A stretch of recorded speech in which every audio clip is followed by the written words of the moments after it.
नित्यं बोधमयं स्वरूपममलं त्रैलोक्यपूज्यं गुरुं सद्विद्यां सुविविच्य सारशिवदं शिष्यैश्च संसेवितम् आसीनं रुचिरासने शतदले सौम्याकृतिं सन्निभं तं लीलाधृतविग्रहं यतिवरं वन्दे कबीरं परम् कबीरनामं परमं पुनीतं युगे युगे स्वामी हरन्ति दुःखं दातारमुक्तं पुरुषं पुराणं चरणारविन्दं सततं नमामि। वंदो सत्य कबीर के चरण कमल शिरनाय जासु ज्ञान दिन कर निकर भ्रम तम दे तनशाय भ्रम छुड़ाय पथ विकट को निकट लखायो नाम तासे गुरु को कीजिए कोटि कोटि प्रणाम।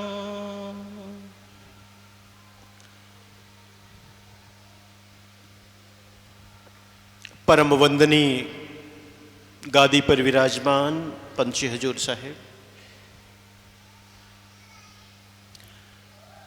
मंच पर विराजमान आमंत्रित सभी मान साहिबान, संत महापुरुष,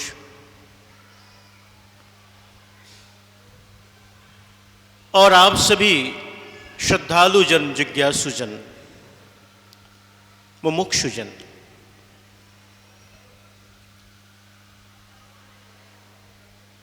गुरु के सानिध्य में बैठो तो मोक्ष की कामना तो होनी ही चाहिए। मोक्ष के अतिरिक्त, मुक्ति के अतिरिक्त और क्या मांग हो भक्त का। अगर कोई दूसरी मांग है तो सब व्यर्थ है। यह बात ठीक है कि जीवन व्यवहार में हमें धन की भी आवश्यकता है, पद की आवश्यकता है, संतान की आवश्यकता है, लेकिन कहते हैं ना, क्या मांगू कुछ थिर न रहाई। क्या मांगू, ऐसा क्या मांगू, क्योंकि मैं जिसे भी देखता हूं थिर रहने वाला नहीं। इसलिए संत गुरु सदगुरु के पास तो बस मोक्ष की कामना लिया, आपका भाव होना चाहिए। सदगुरु कबीर साहेब और गुरु धनी धर्मदास साहेब के दर्शन आपने किए होंगे तस्वीरों में। क्या स्वरूप का दर्शन किया आपने? सदगुरु कबीर साहेब ऐसे विराजमान हैं आशीर्वाद की मुद्रा में, और गुरु धनी धर्मदास साहेब सिर झुकाए, हाथ जोड़े, आंख बंद किए, नजर नीची किए। ये मुमुक्षु का भाव है, ये मुमुक्षा है।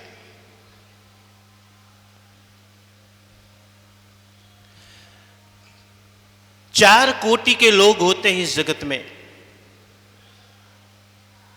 एक तो होते हैं ज्ञानी, दूसरा होता है मूढ़, तीसरा होता है अज्ञानी, चौथा होता है मुमुक्षु। चार कोटि के होते हैं।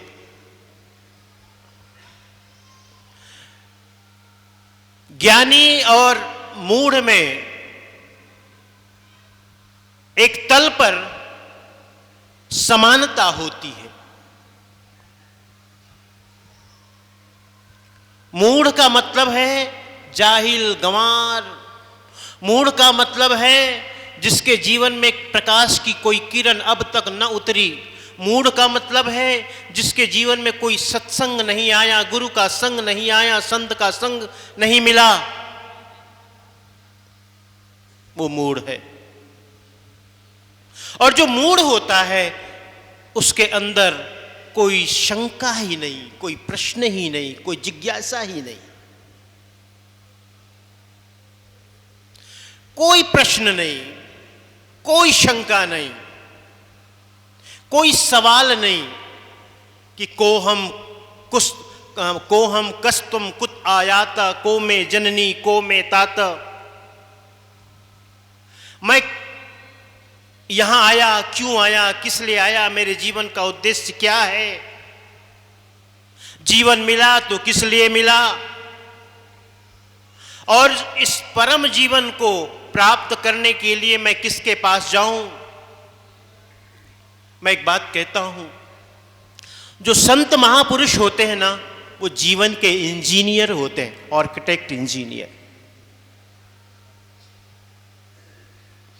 आप कोई बड़ा मकान बनाते हो, छोटा मकान बनाते हो, फ्लैट बनाते हो, 4 कमरे ही क्यों ना बनाते हो आज के समय में।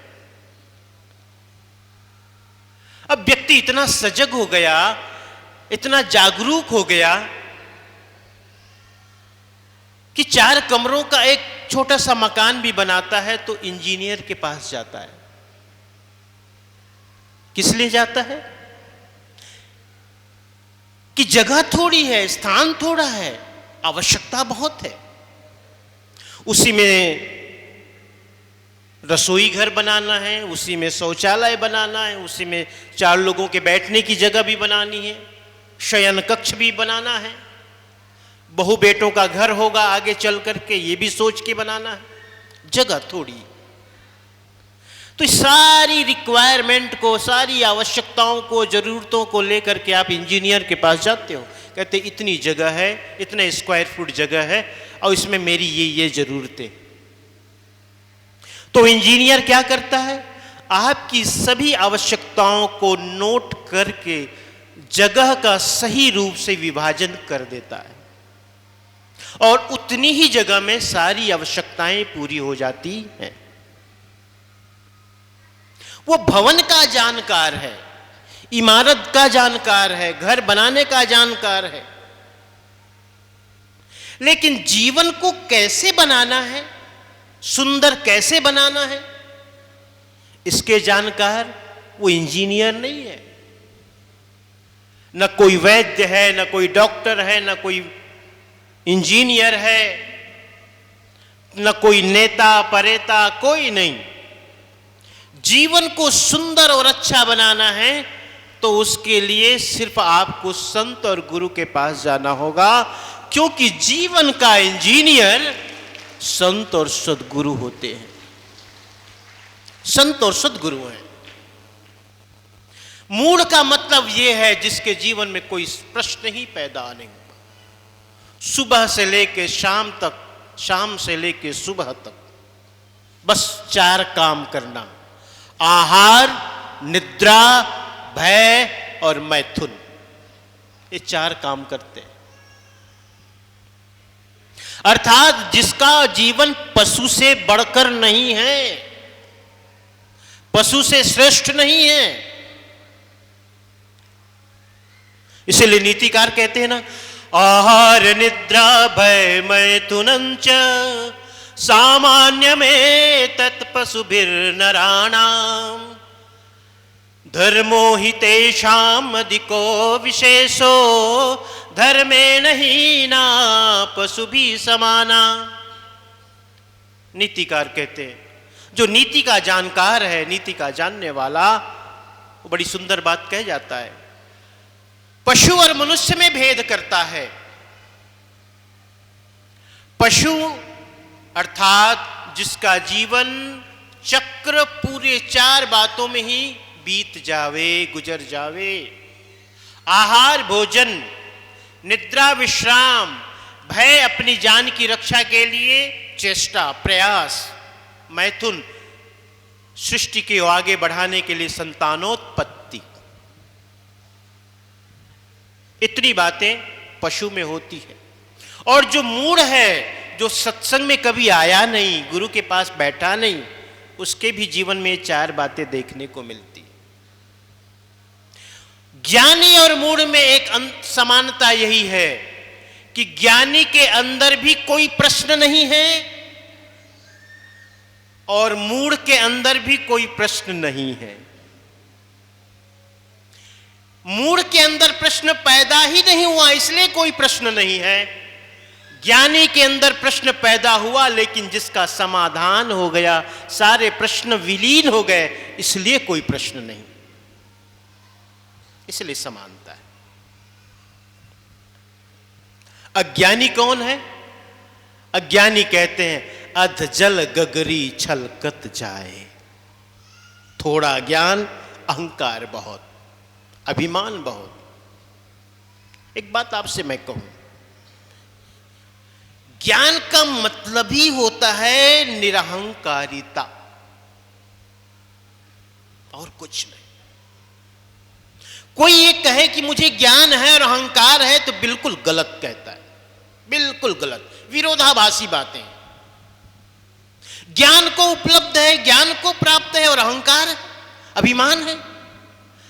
अरे अभिमान ही तो सबसे बड़ा अज्ञानता है, सबसे बड़ी अज्ञानता है। अभिमान, अहंकार, गर्व, दर्प, अस्मिता, यही तो सबसे बड़ी अज्ञानता है जीवन की। और ज्ञान को प्राप्त करके कोई कहे कि मैं ज्ञानी हो गया और ज्ञान का अहंकार करे, तो समझना कि उसे कुछ भी ज्ञान नहीं है। बस उसका ज्ञान क्या है, जिसे साहब ने कहा, पोथी पढ़ पढ़ जग मुआ, पंडित भया न कोय, और ढाई आखर प्रेम का, पढ़े सो पंडित होए। साहब कहते हैं ढाई आखर, पोथियां पढ़ने से कोई ज्ञानी नहीं होता। पोथियां और शास्त्रों को पढ़ने से पांडित्य आता है।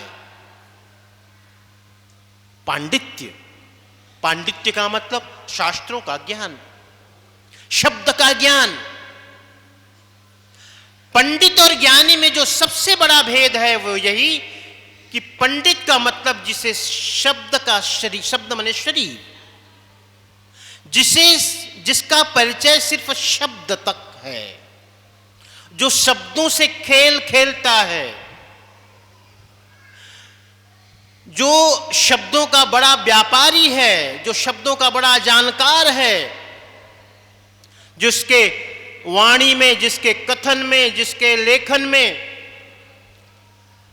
सभी जो अलंकारिक अलंकार है, रस छंद है, जो काव्य के जितने गुण हैं, गुणधर्म हैं, सबका जानने वाला है, वो पंडित है, यानी शब्दों का अच्छा जानकार। लेकिन शब्द का जानकार का मतलब है जैसे शरीर है और इस शरीर के अंदर रहने वाला चैतन्य, शरीर है और शरीर के रहने वाला, अंदर रहने वाला चैतन्य, ऐसे ही शब्द है और शब्द के अंदर रहने वाला अर्थ जो प्राण रूप है। पंडित का मतलब होता है जिसे सिर्फ शब्द का ज्ञान है, शब्द के अंदर छिपा हुआ जो अर्थ है उसका उसे कहीं कोई पता नहीं है, कहीं कोई पता नहीं। और उस अर्थ का ज्ञान जिसे साहब ने कहा, मैं कहता हूं वाखन देखी, तू कहता कागज की लेखी। कागज की लेखी का मतलब जो शास्त्रों का ज्ञान है उसका तू जानकार है, कंठस्थ है, तुम्हें पता है, तुम्हें किस अध्याय में कौन सा श्लोक है, इसका क्या अर्थ है, गीता में, रामायण में, भागवत में, सभी ग्रंथों में जानकार हो सकते हो। लेकिन साहब कहते हैं कि इन पोथियों को पढ़ लेने से कोई ज्ञानी नहीं होता भाई। जिसने ढाई आखर को जान लिया, प्रेम को जान लिया, सत्य को जान लिया, वही सच्चा ज्ञानी है। और प्रेम और सत्य उसी शब्द का ही प्राण है। जो शब्द का अर्थ है वो अर्थ ही प्राण रूप है, वही आत्मा रूप है, वही चैतन्य रूप है। जैसे शरीर है, शरीर में चैतन्य है, आत्मा है, उसी तरह कोई भी अज्ञानी का मतलब होता है, अज्ञानी वो होता है जिसे शब्दों का तो ज्ञान है लेकिन अर्थ का कोई पता नहीं। उन शब्दों में हमारे महापुरुषों ने किस तत्व की तरफ संकेत किया उसे कोई पता नहीं। क्यों? क्योंकि वस्तुतः वह तत्व अकह है, अवर्णनीय है। जो अवर्णनीय है, अकथनीय है, जिसे कहा नहीं जा सकता, जो सिर्फ अनुभव की बात है, उसे शब्दों में व्यक्त करना तो वैसे भी कठिन है। लेकिन जिन महापुरुषों ने उसे शब्दों में व्यक्त करने किया है वो मात्र एक प्रयास है। वो पूर्णतः कह चुके, व्यक्त कर चुके, ऐसा भी नहीं। एक प्रयास, एक प्रयत्न। जैसे गूंगा है, गूंगे को पूछो भाई, गूंगा को गुड़ खिला दो और पूछो उसका स्वाद क्या है, तो गूंगा है कुछ भी कहने की कोशिश करेगा लेकिन वो व्यक्त नहीं कर पाएगा। इसलिए इसे गूंगे का गुड़ कहा गया, इसे अकह कहा गया, अबोल कहा गया। अज्ञानी का वही अर्थ होता है जिसे शब्दों का ज्ञान है, शास्त्रों का ज्ञान है, लेकिन जिसे सद्गुरु ने बताया, धर्मदास खोज देखो तत्व में निहित तत्व है, और कहे कबीर निहित तत्व दर से आवागमन निवारी। सद्गुरु का जो संकेत है धर्मदास साहेब जी के प्रति, वहां तक अज्ञानी की पहुंच नहीं होती। मुमुक्षु कौन है? मुमुक्षु का मतलब है जैसे धर्मदास साहेब मोक्ष की कामना लेकर, सद्गुरु जीवन में दुख बहुत है, समस्याएं बहुत है, उलझन बहुत है, परेशानियां बहुत है, और मेरे अंदर इन समस्त उलझनों से, दुखों से और जो भी आदि व्याधि उपाधि हैं, इन सब से अब मुक्त होने की कामना है, चाहना है। क्यों? इसलिए कि जब तक जीवन रहेगा, शरीर रहेगा, आदि व्याधि उपाधि लगी रहेगी सबके साथ। ज्ञानी हो कि अज्ञानी हो, गिरही हो कि बैरागी हो। साहब ने कहा ना, तनधर सुखिया काहू ने देखा, जो देखा सो दुखिया हो। उदय अस्त की बात कहो मैं, ताकर करो निबेरा हो। बाटे बाटे सब कोई दुखिया, क्या गिरही बैरागी हो। सुखाचार्य दुखी के कारण, गर्भई माया त्यागी हो।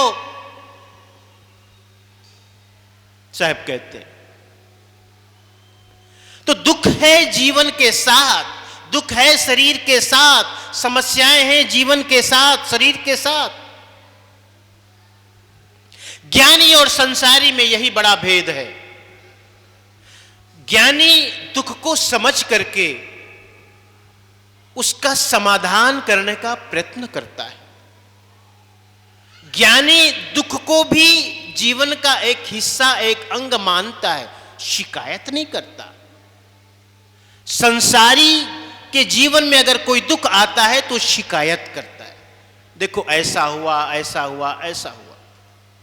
क्योंकि संसारी को ऐसा लगता है ये दुख, ये मेरे जीवन का हिस्सा नहीं है, उसके प्रति एक्सेप्टेबल का भाव नहीं है, स्वीकारात्मक भाव नहीं है। जिसके प्रति हमारे मन में स्वीकार का भाव नहीं होगा वो हमें भार लगेगा, वो हमें वजन लगेगा, है ना। जो हमें, जिसे हम स्वीकार कर लेते हैं, उसके प्रति हमारे मन में कोई भाव नहीं होता। एक बार एक सन्यासी हिमालय की यात्रा में गया, हिमालय की यात्रा में। तो हिमालय की यात्रा में गया, चढ़ाई थी, ऊंचा जाना था, पहाड़ थे। अब चढ़ाई में अपना सामान हाँ, बोझ तो लगेगा ना, भार तो लगेगा। अरे चढ़ाई हो तो शरीर ही भारी लगता है, तो ये तो बोझ, उसके अपने गट्ठे सामान थे। और संत के पास तो सामान तो रहते ही है। संत भी मिलिट्री से कम नहीं है। साधु चले कैसे हैं? कटहर फरे जैसे। साधु कैसे चलते हैं? जैसे कोई कटहल फला हो, इतना इधर इतना इधर इतना। कटहल का पेड़ देखा आपने? ऐसे ही साधु की गठरियां होती है, एक गठरी, दूसरी, तीसरी, चौथी, और फिर थोड़ा बड़ा सा बैग, ऐसे चलते हैं। तो अपना सामान लेकर के वो जा रहा था और उसे रास्ते में एक पहाड़ी लड़की मिली। वो पहाड़ों में रहती थी। उसके कंधे पर उसका भाई था 4 साल का। तो सन्यासी ने कहा, बेटा तुम इस चढ़ाई पर इतना भार लेके जा रही हो? उसने कहा, भार नहीं है, ये मेरा भाई है। ये भार नहीं है, ये मेरा भाई है। भार तो तुम्हारे हैं। माना कि तौलोगे तो बाट एक ही वजन तो बताएगा, चाहे भाई का हो चाहे सामान का हो। लेकिन ये मेरा भाई है, मैंने इसे स्वीकार किया है। मैंने अस्वीकार नहीं किया है, तुमने अस्वीकार किया है, इसलिए तुम्हें वजन लगता है, भार लगता है। मैंने इसे स्वीकार लिया है, इसलिए मेरा भाई है, ये भार नहीं है, मेरा भाई। दुखों को जब हम स्वीकार नहीं करते हैं तो हमें भार लगता है। ज्ञानी का मतलब जो सहज रूप से स्वीकार करने के लिए तत्पर है, चाहे दुख हो चाहे सुख हो। आ जाओ भाई, कोई बात नहीं, मेहमान हो, तुम्हारा स्वागत। प्यारे भक्तजनों, इसलिए मुमुक्षु का मतलब है कि मेरे जीवन में जो कठिनाई है, समस्या है, जो कहते हैं ना, जिसे शंकराचार्य जी ने कहा, जन्म दुखम जरा दुखम जाया दुखम पुनः पुनः अंत काले महादुखम तस्मात् जागृहि जागृहि। जन्म दुख है, जरा वृद्धावस्था दुख है, और जाया दुखम पुनः पुनः, बार बार जन्म लेना, ये भी दुख। इसलिए इससे जागो। तो ये दुख का निदान कैसे होगा? अगर कोई चाहे जन्म तो हो और मैं मरूं नहीं, संभव है? बोलो, कभी नहीं। लेकिन इस जगत में अक्सर ऐसा ही देखने को मिलता है। आदमी सुख तो चाहता है लेकिन दुख बिल्कुल भी नहीं चाहता।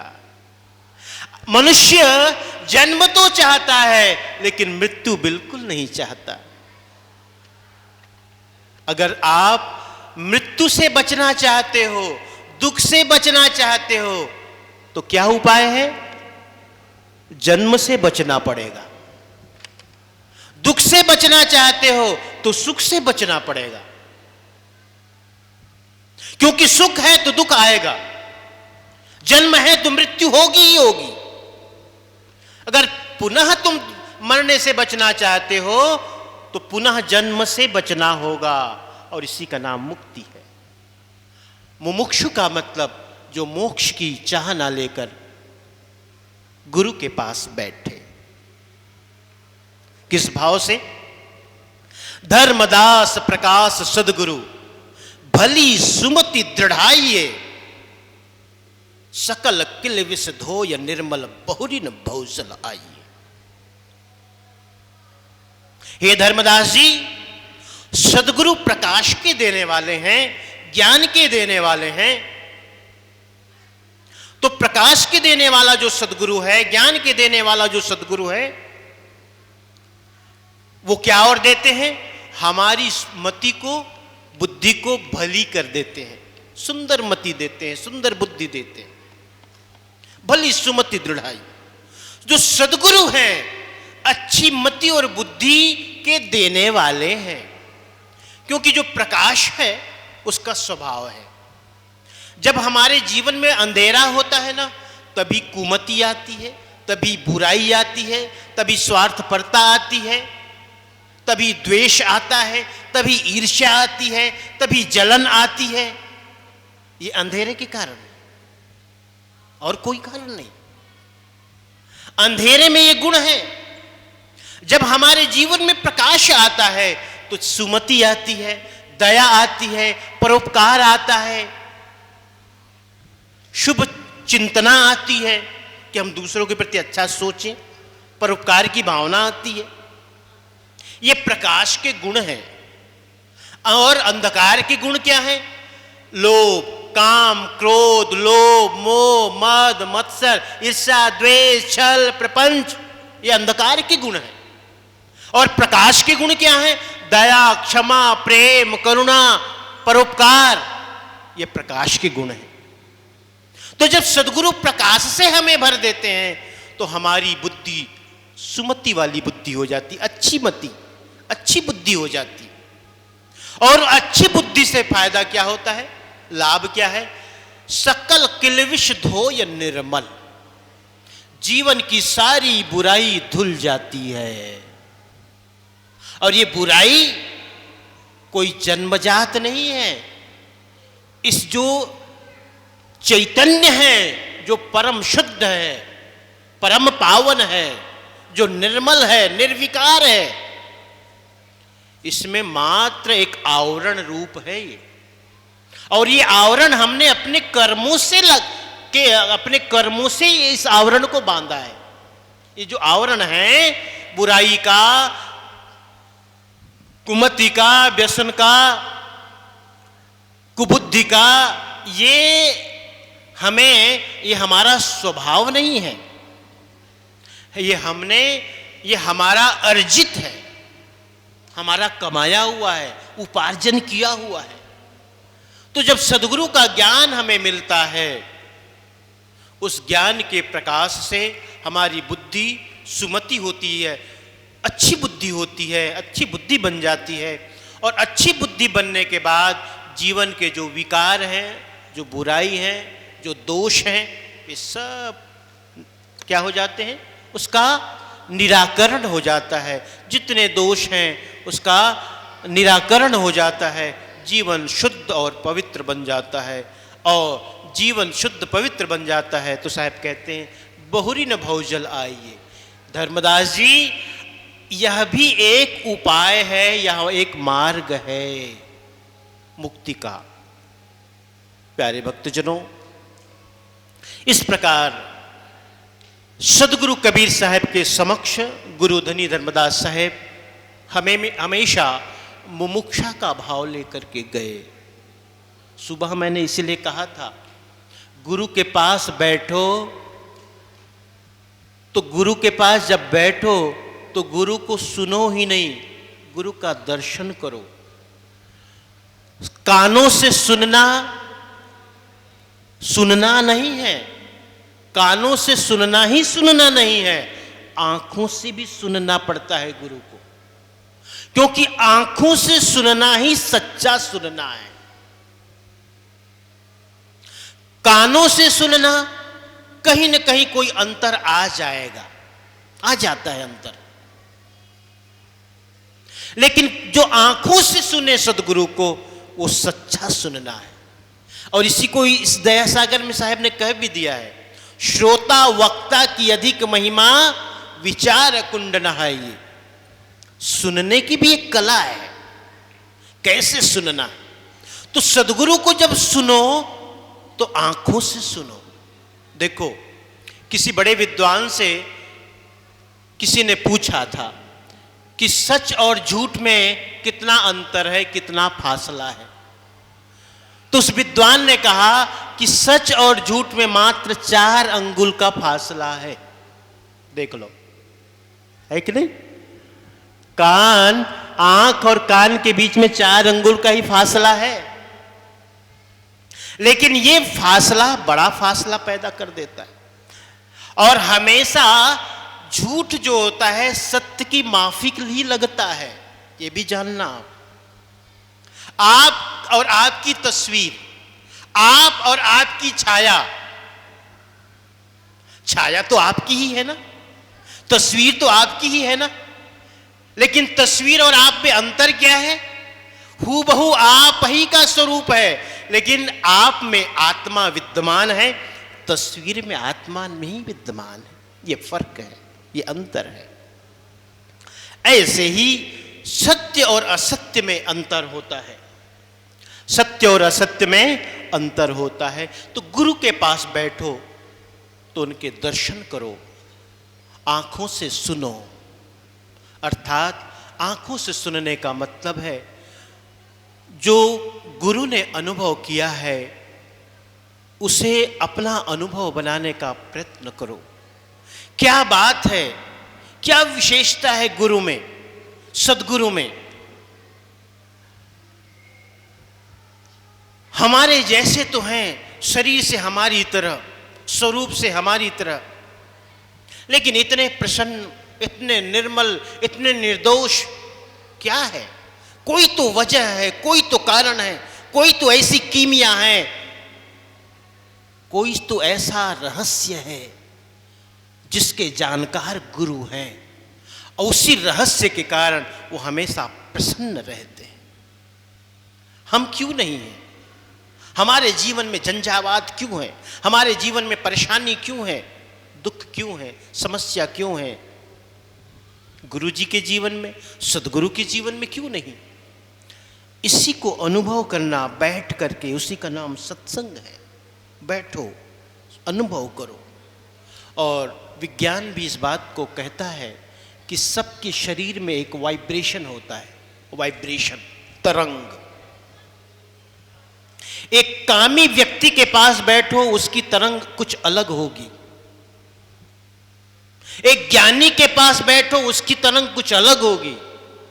एक क्रोधी के पास बैठो, उसकी तरंग कुछ अलग होगी। और एक निर्मल, निर्दोष, शांत चित्त वाले किसी सद्गुरु के पास बैठो, उसकी तरंग कुछ और होगी। और यदि ऐसे किसी महापुरुष के पास बैठते हो तो उसकी तरंग से तुम भी तरंगायित हो जाते हो।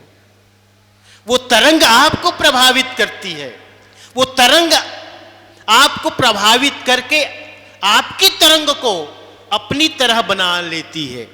ये विशेषता है, ये सार है गुरु के पास बैठने का। तो गुरु के पास बैठो, क्योंकि देखो, कमजोर तरंग प्रभावित होगी, प्रबल तरंग प्रभावित करेगी। जो त्यागी, वैरागी, जो साधन से संपन्न है, ऐसे संत गुरु के पास बैठोगे तो तुम्हारे अंदर के जो दोष हैं, दुर्गुण है ना, वे भी मिट जाएंगे। इसलिए गुरु के पास बैठना, सत्संग सच्चा यही है। गुरु के पास बैठना ही सच्चा सत्संग है। लेकिन सद्गुरु की कृपा है, साहब की दया है, सुंदर वातावरण बन गया है। और ये वातावरण 3 दिन तक बना रहे, ताकि आप दूर दूर से आने वाले जिज्ञासुजनों को, मुमुक्षुजनों को दर्शन का, प्रवचन का, स्पर्शन का लाभ मिल सके। सत्यनाम बंदगे साहेब। बहुत ही सुंदर परम पूज्य श्री धर्माधिकारी साहब जी के अमृतमय प्रवचन श्रवण कर रहे थे। आइए गादी पर विराजमान परम पूज्य गुरुदेव पंच हजूर साहब के पावन चरणों में त्रय बार बंदगी करते हुए साहब जी के अमृतमय आशीर्वचन श्रवण करें।